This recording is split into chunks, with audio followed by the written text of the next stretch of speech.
ಎಲ್ಲ ಕಾರ್ಮಿಕರಿಗೆ ನಮಸ್ಕಾರಗಳು. ನಾವು ಕರ್ನಾಟಕ ಕಟ್ಟಡ ಶ್ರಮಿಕರ ಸಂಘದಿಂದ ನಾವು ಪ್ರಧಾನ ಕಾರ್ಯದರ್ಶಿಯಾಗಿ ನಿಮ್ಮ ಹತ್ರ ಬಂದಿದ್ದೀವಿ.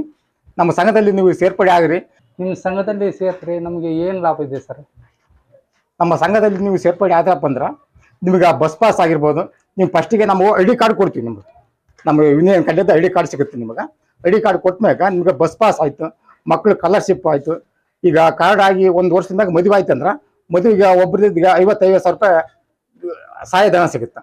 ಮತ್ತು ನಿಮ್ಗೆ ಕೆಲಸದಲ್ಲಿ ಓದಲ್ಲಿ ಏನೋ ಆಕ್ಸಿಡೆಂಟ್ ಆಯಿತು, ಈ ದಾರಿಯಲ್ಲಿ ಹೋಗೋ ಕಾಲಕ್ಕೆ ಮತ್ತು ಬಿಲ್ಡಿಂಗ್ ಮೇಲೆ ಬಿದ್ದು ಏನು ಆಯ್ತಪ್ಪ ಅಂದ್ರೆ 2 ಲಕ್ಷ ತನಕ ಪರಿಹಾರ ಸಿಗುತ್ತೆ. ನಮ್ಮ ಸಂಘದ ಕಡೆಯಿಂದ ಗೌರ್ಮೆಂಟ್ ಕಡೆಯಿಂದ ಕೊಟ್ಟು ನಮ್ಮ ಸಂಘದ ಕಡೆಯಿಂದ ನಿಮ್ಗೆ ಕೊಡಿಸ್ತೀವಿ. ನಾವಿದ್ರೆ ನಿಮಗೇನು ಎಲ್ಲೇ ಹೋಗಿರ್ತೀವಿ ನೀವು ಕೆಲಸ ಮಾಡೋಕ್ಕಂತ ಹೌದು ಓನರ್ ಪೇಮೆಂಟ್ ಕೊಡಲ್ಲ. ನಿಮ್ಗೆ ಏನು ಮಾಡ್ತೀವಿ ನೀನು ಹೋಗೋ ಅನ್ಕೆ ನಿಮ್ಗೆ ರೋಪ್ ಹಾಕೋದು ಕೊಡೋ ಏನು ಮಾಡಿಕಂತ ಆ ಥರ ಇರುತ್ತೆ.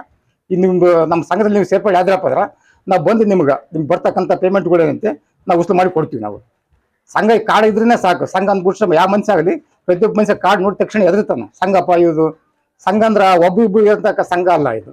ಯಾಕಪ್ಪ ಸಾವಿರಾರು ಗಟ್ಟಲೆ ಜನ ಸಂಘ ಇರ್ತಾ ಅಷ್ಟು ಮಂದಿ ಬಂದು ನಮ್ಗೆ ನಾಳೆ ಏನೋ ಇವ್ರು ಎನ್ಕ್ವೈರಿ ಮಾಡ್ತಾರಪ್ಪ, ಇವ್ರು ಕಿರಿಕಿರಿ ಮಾಡ್ತಾರ, ಗಲಾಟೆ ಮಾಡ್ತಾರ, ಭಯ ಹೊಂದಿರ್ತಾ. ಹಂಗಾಗಿ ನಾವು ನಿಮ್ಗೆ ಸಂಘಕ್ಕೆ ಸೇರ್ಕೇರಿ. ನೀವು ನಿಮ್ಗೆ ಬರ್ತಕ್ಕಂಥ ಸೌಲಭ್ಯಗಳು ಎಲ್ಲ ನಾವು ಸಪೋರ್ಟ್ ಆಗಿ ನಿರ್ತೀವಿ.